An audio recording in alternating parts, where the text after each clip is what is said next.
Olá, gente. Eu sou Cláudio Marra, sou editor da Cultura Cristã. Um privilégio participar com vocês deste evento, o terceiro encontro de liderança promovido pelo Sínodos do Estado de São Paulo. Tema geral: vinho novo em odres novos, viu?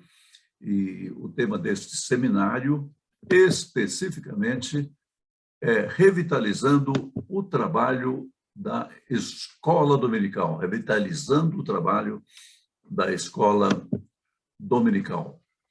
A cultura cristã tem trabalhado repaginando o currículo cultura cristã, além da ajuda à nossa igreja, às igrejas em geral, com excelentes livros. Nós publicamos o currículo cultura cristã e sempre buscamos melhorá-lo. Queremos enfatizar agora as distinções do currículo Cultura Cristã. Distinções do currículo Cultura Cristã. Olha, as distinções estão aí. Seu fundamento: a palavra de Deus, exclusiva e inerrante regra de fé e prática. Orientação doutrinária: os símbolos de fé de Westminster. Objetivo principal: glorificar a Deus e promover alegria nele. Linha mestra dos estudos: a história da redenção. Âmbito e referencial dos relacionamentos: a aliança ou pacto da graça. Cristologia: ênfase cristo-icônica, como se vê Jesus nas histórias bíblicas e em toda a Escritura. Extensão das aplicações: pessoal, familiar, eclesiástica e cultural. Abrangência e atualidade do pensamento desenvolvido. Cosmovisão cristã. E a missão. A missão é a evangelização de cada pessoa e discipulado de cada crente. Vamos agora ver cada uma dessas distinções do currículo Cultura Cristã. Primeiramente, o fundamento, como dissemos, a palavra de Deus, exclusiva e inerrante regra de fé e de prática.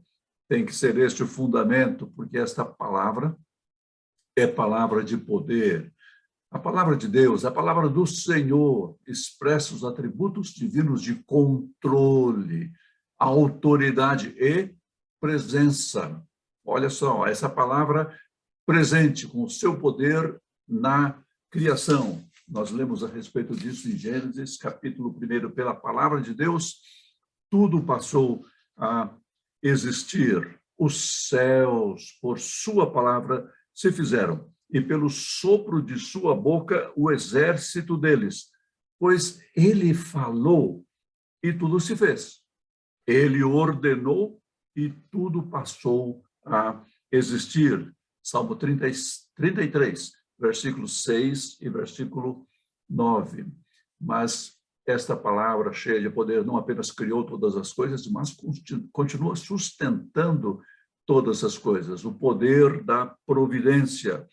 Ele envia suas ordens à terra e sua palavra corre velozmente.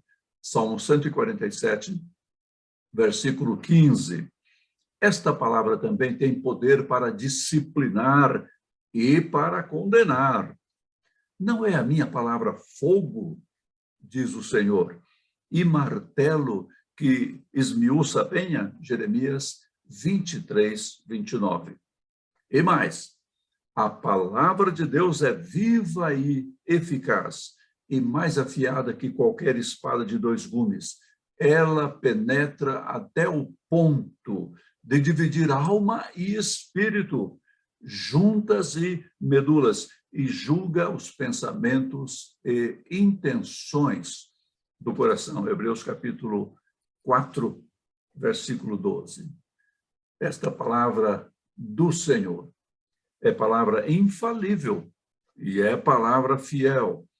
Para Deus, não haverá impossíveis em todas as suas promessas. Lucas 1:37. Assim será, diz o Senhor, assim será a palavra que sair da minha boca. Não voltará para mim vazia, mas fará o que me apraz e prosperará naquilo para que a designei. Isaías, capítulo 55, verso 11. Nós temos mesmo que nos ater a esta palavra, viu? A palavra de Deus exclusiva é inerrante regra de fé e prática, porque, afinal, partir da palavra é partir do próprio Deus. Esta palavra expressa seus atributos de controle, autoridade e presença. Nós encontramos lá em João, Evangelho de João, o prólogo do Evangelho de João, capítulo 1, versos 1 a 3, como ele relaciona a palavra de Deus a Jesus Cristo, a palavra que criou todas as coisas lá no início. Quando João diz o verbo era Deus, está indicando não apenas a divindade de Cristo, mas também a divindade, então, da palavra criadora. E lá em Hebreus, capítulo 1, versos 1 a 3, nós lemos: havendo Deus outrora falado muitas vezes e de muitas maneiras aos pais pelos profetas, nestes últimos dias, nos falou pelo Filho, a quem constituiu herdeiro de todas as coisas, pelo qual também fez o universo. Ele, continua o autor aos Hebreus, ele que é o resplendor da glória e a expressão exata do seu ser, sustentando todas as coisas pela palavra do seu poder, depois de ter feito a purificação dos pecados, assentou-se à direita da majestade nas alturas. Hebreus capítulo 1, versos 1 a 3. E ainda essa identificação nós encontramos em Apocalipse 3, 14. Ao anjo da igreja em Laodiceia escreve: estas coisas diz o Amém, a testemunha fiel e verdadeira, o princípio da criação de Deus. Apocalipse 3, 14. E ainda, capítulo 19, verso 13. Está vestido com um manto tinto de sangue, e o seu nome se chama o Verbo de Deus. O Verbo de Deus. Como afirma John Frame, quando encontramos Deus, encontramos a sua palavra. Não podemos encontrar Deus sem a palavra ou a palavra sem Deus. Não. A palavra de Deus e sua presença pessoal são inseparáveis. Sua palavra, na verdade, é sua presença pessoal. Sempre que a palavra de Deus é falada, lida ou ouvida, o próprio Deus está lá. Isso nós lemos em A Doutrina da Palavra de Deus, de John Frame, página 76, bom livro, publicado pela Cultura Cristã. Vejam, então, o fundamento é a primeira das distinções do currículo Cultura Cristã. Desse modo, trabalhamos para revitalizar a escola dominical. Vamos continuar com as distinções desse currículo, vendo agora a distinção número 2, orientação doutrinária. A orientação doutrinária, os símbolos de fé de Westminster, símbolos de fé adotados pela Igreja Presbiteriana do Brasil. Porque o caso é o seguinte: a Bíblia é um livro divino escrito em linguagem humana por seres humanos. Isso apresenta alguns problemas. Trata-se de uma coleção, referindo-nos à Escritura, uma coleção antiga. Veja que o último dos livros da Escritura a ser registrado tem aí quase 2000 anos. Então, vem situações e contextos que são inexistentes, já passou tudo aquilo que aconteceu. Você não fica mais esperando que Nabucodonosor está a ponto de invadir a nossa cidade, ou ninguém fica sabendo de um parente que foi preso pelo exército romano e vai ser lançado na arena em Roma. Essas situações todas já não existem mais. Não lemos nos jornais a respeito do que anda fazendo ali no Oriente Médio. O Senaqueribe agora é outro povo que está lá, não é? Contextos inexistentes trazem situações que nós temos que entender à luz da nossa época. Eles se referem a culturas extintas, o mundo todo que ficou lá atrás. Costumes e línguas, viu? Costumes e línguas mortas. A gente tem que ler os que vão estudar a Bíblia para explicá-la. Esse pessoal vai ter que ler em hebraico. Um hebraico que já estava morrendo, se é que já não estava morto mesmo, nos tempos de Daniel, nos dias de Jesus já não se falava mais aquele hebraico do começo lá do Antigo Testamento. Que dificuldade! O aramaico dos tempos de Jesus também não se fala mais, línguas mortas. E a língua grega do Novo Testamento? Sabem, houve um tempo muito antes de Cristo em que a cultura grega predominava, no tempo da Grécia clássica, e havia a sua língua, o grego clássico, e os pensadores e os estudiosos daquele período entenderam que aquilo ia passar, a língua se tornaria uma língua morta, ninguém saberia como é que ela foi, como é que ela existiu, como era, como tinha sido. Então, eles escreveram aí as primeiras gramáticas para registrar como era a língua grega.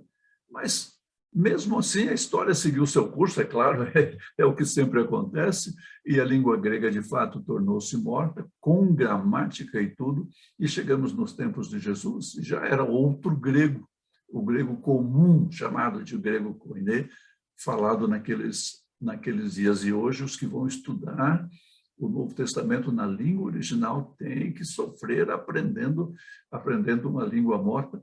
Só que tem um problema, viu, gente? A língua é morta e os que falavam também. Então, se nós temos dúvidas a respeito de passagens do Novo Testamento, nós não podemos ligar para o apóstolo Paulo, escrever uma mensagem para ele, perguntando o que é que você quer dizer com esta expressão aqui em uma das suas cartas. Todos os autores, desde os primeiros, desde Moisés até o apóstolo João, todos estão mortos, não podem nos ajudar no entendimento do que escreveram. Sabe o que acontece? Por causa disto, então, existem diferentes interpretações e também muitas distorções. E fica difícil resolver esta situação. É preciso estudar com muito cuidado, com critério, com coerência. E é aí que entra o símbolo de fé, porque o símbolo de fé apresenta a maneira reformada de nós entendermos a Escritura. É isso que é preciso enfatizar. A Bíblia é a nossa regra de fé e prática. E os símbolos de fé, o que são? São a maneira reformada de entender as Escrituras. Vamos ficar firmes na nossa regra de fé e prática e nós a lemos de um modo coerente, como a lê a teologia reformada. Essa distinção é, portanto, muito importante. Mas mais uma distinção do currículo Cultura Cristã. Seu objetivo principal é glorificar a Deus e promover alegria nele. Olha, a primeira pergunta do Breve Catecismo de Westminster que você recorda. Qual é o fim principal do homem? O fim principal do homem é glorificar a Deus e alegrar-se nele para sempre. Nós não somos nossos donos, não pertencemos a nós mesmos. A Bíblia diz, glorificai a Deus no vosso corpo. É o que devemos fazer, 1 Coríntios 6, 20. E quando nós encontramos o Senhor e o reconhecemos como Senhor e o glorificamos como Senhor, nós nos alegramos nele. Filipenses 4:4 diz isso. Alegrai-vos sempre no Senhor. E quando algo nos alegra, queremos compartilhar com outros. E é isso que diz a Escritura. Engrandecei ao Senhor comigo e juntos exaltemos o seu nome. Salmo 34, verso 3. Vejam estas distinções do currículo Cultura Cristã para enriquecer, abençoar, edificar o nosso povo. Mais uma distinção do currículo Cultura Cristã. Número 4, a linha mestra dos estudos. Qual é a linha mestra? É a história da redenção. A história da redenção retrata a obra de Deus ao longo dos tempos, caminhando para Jesus Cristo, o autor da salvação.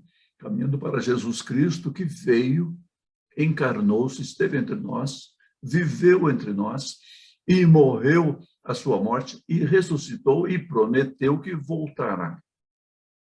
Apocalipse, capítulo 1, verso 8, nos apresenta a sua declaração, dizendo que ele é o alfa e o ômega, quer dizer, ele é o princípio e ele é o fim.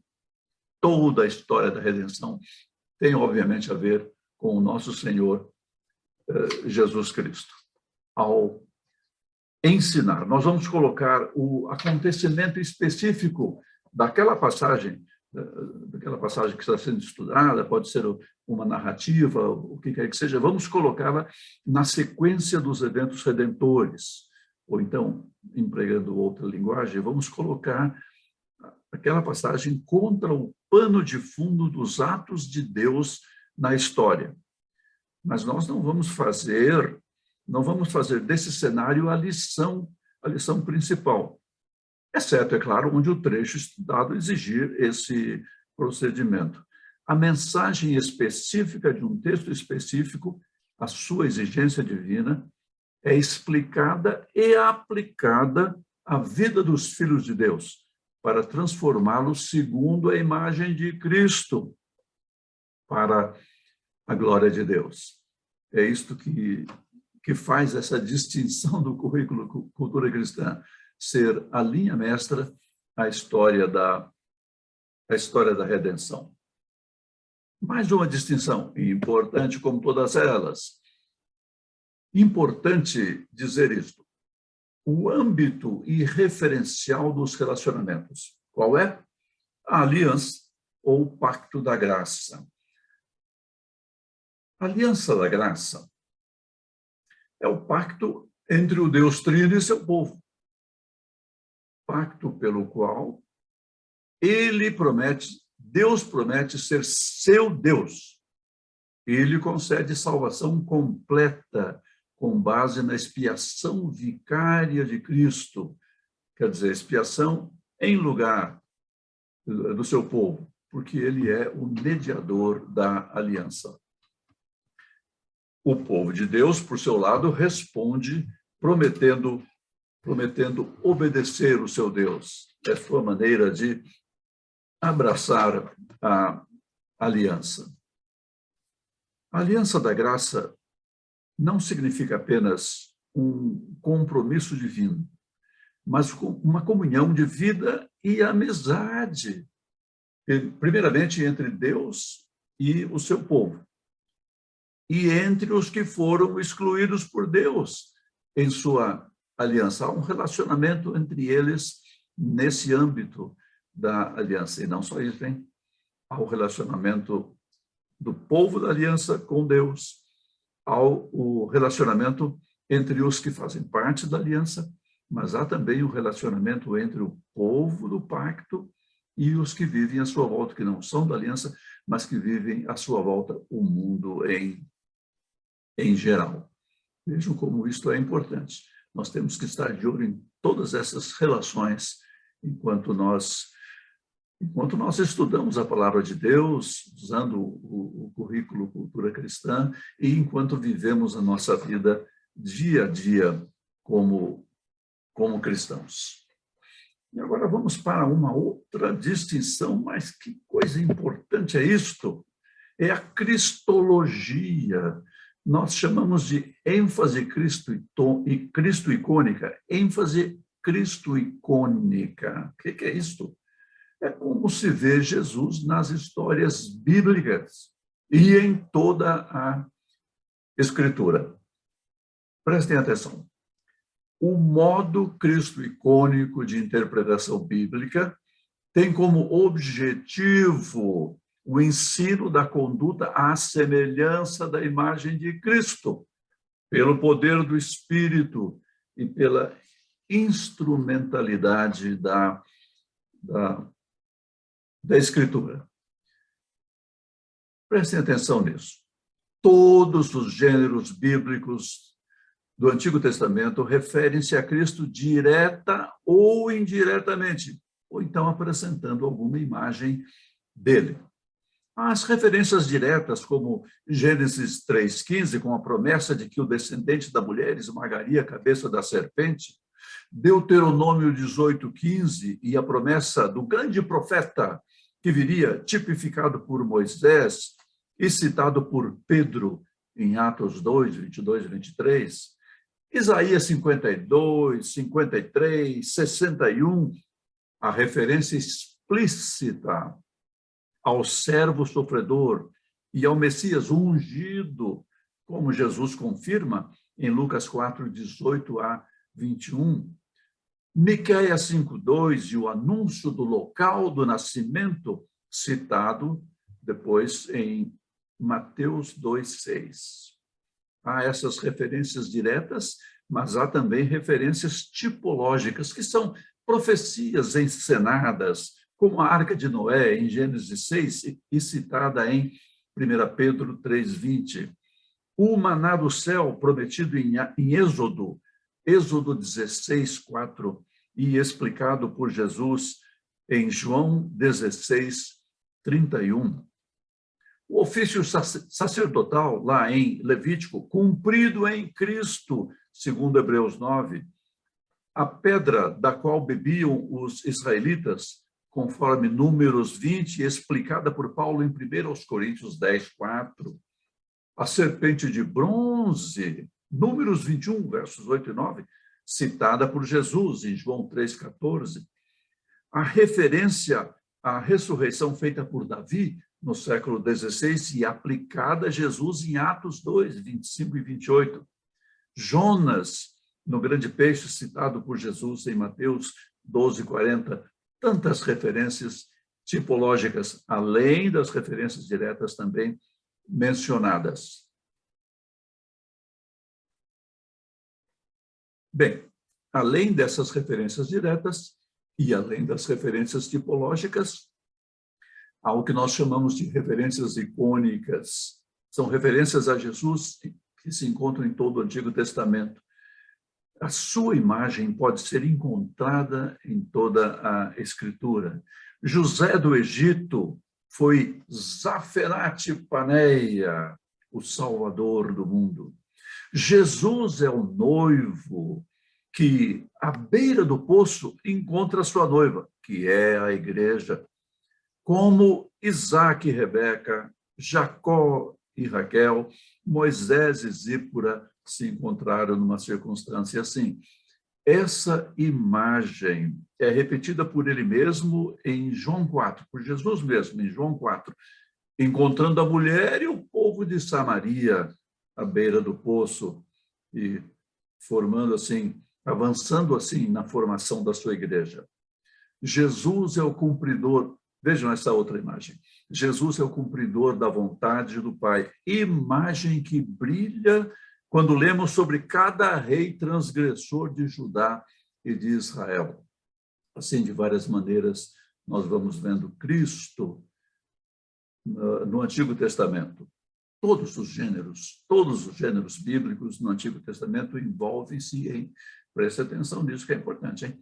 Envolvem-se em instrução moral, instrução ética. Eles não servem exclusivamente como prenúncios do Messias, nem apenas estabelecem verdades salvíficas. Não. O crente deve cumprir a exigência divina específica naquela passagem ao modo de Cristo.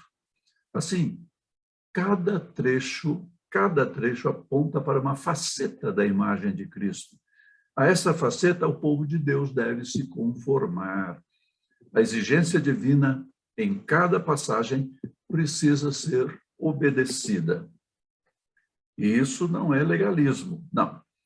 É obediência filial, por fé, uma operação da graça de Deus. Pela graça de Deus, no poder do Espírito Santo, à luz do que Cristo realizou, o currículo Cultura Cristã ajuda cada aluno a crescer em santidade, segundo a imagem de Cristo. Que bênção! Mais uma distinção do currículo Cultura Cristã, a extensão das aplicações. Como é que são essas aplicações? Qual é a sua extensão no currículo Cultura Cristã?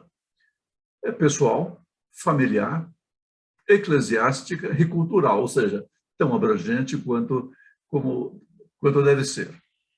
Uma aula chata é quase tão ruim quanto uma aula com heresia. Acho que uma aula chata é pecado também. Por quê?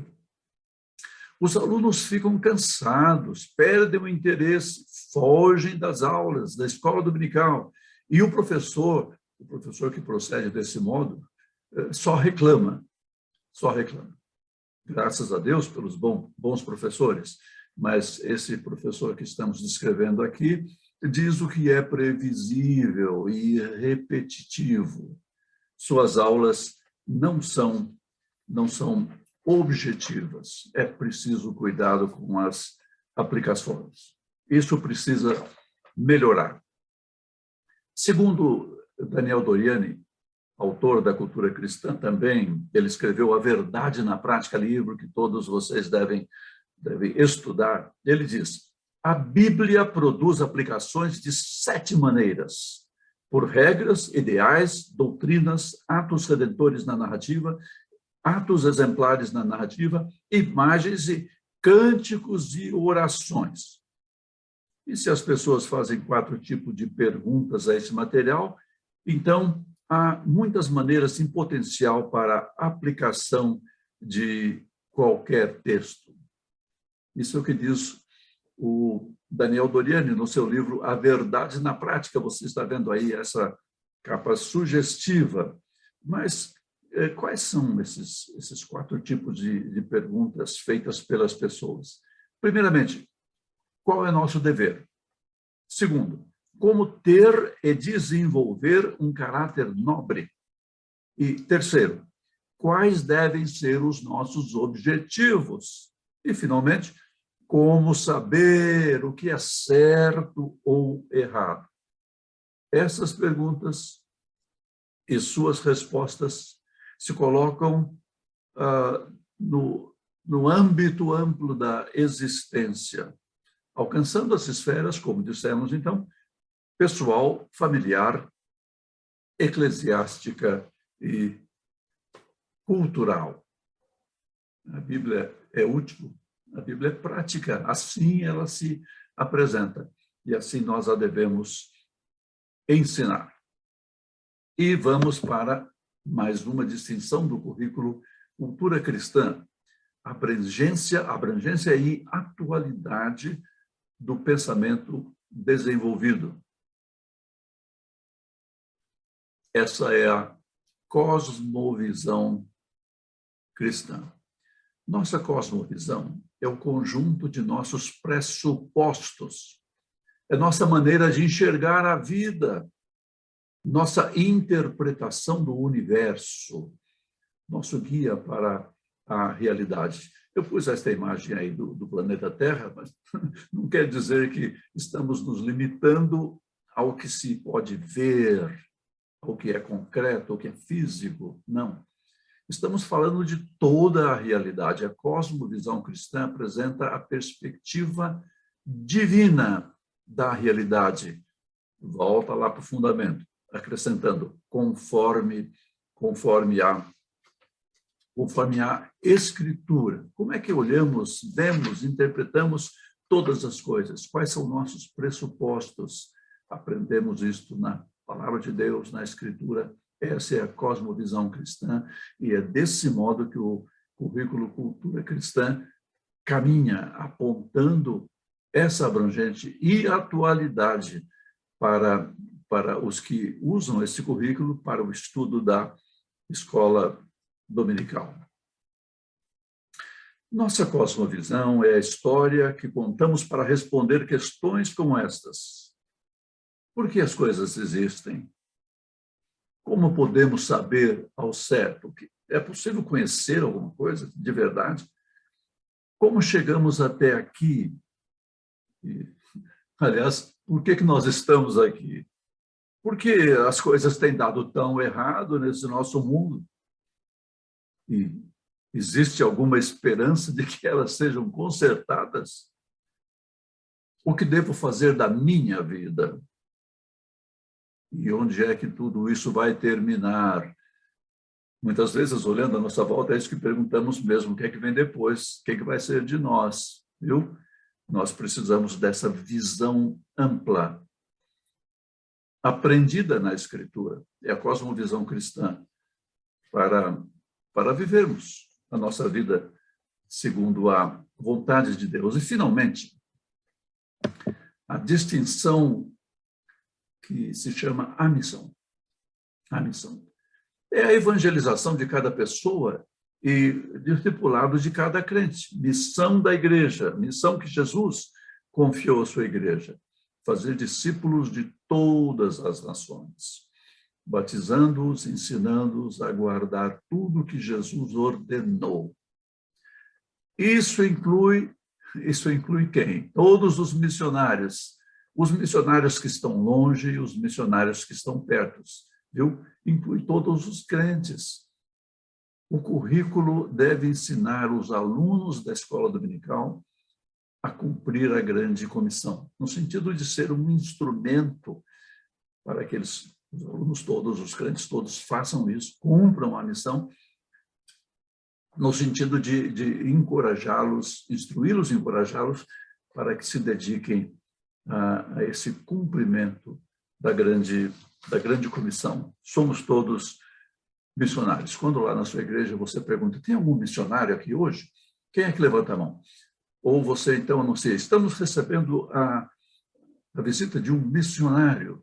Por quê? Porque ele trabalha lá longe em algum lugar, ou aqui perto em alguma missão específica, ou você se refere a um crente, porque isso é verdade em relação a cada crente.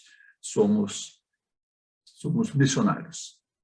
Aprendizado e relacionamento são essenciais para se fazer discípulos. Para ser um discipulador, o cristão não poderá ficar escondido. Não, escondido nos programas ou atividades da igreja. Ele terá de estar com descrentes e deverá abrir-se como fez Jesus. Os 12 foram chamados para estarem com ele, Marcos 3:14, e para serem como ele, Mateus 10:25, Lucas 6:40. Isto é, eles foram chamados para aprender com ele e colocar em prática os ensinamentos de Cristo. Estas são as distinções do currículo Cultura Cristã. Seu fundamento, a palavra de Deus, exclusiva e inerrante regra de fé e prática. Sua orientação doutrinária, símbolos de fé de Westminster. Seu objetivo principal, glorificar a Deus e promover a alegria nele. A linha mestra dos estudos, a história da redenção. Âmbito e referencial dos relacionamentos, aliança ou pacto da graça. Cristologia, ênfase Cristo icônica, como se vê Jesus nas histórias bíblicas e em toda a Escritura. Extensão das aplicações, pessoal, familiar, eclesiástica e cultural. Abrangência e atualidade do pensamento desenvolvido. Cosmovisão cristã. Missão, a evangelização de cada pessoa e discipulado de cada crente. Essas são as distinções do currículo Cultura Cristã.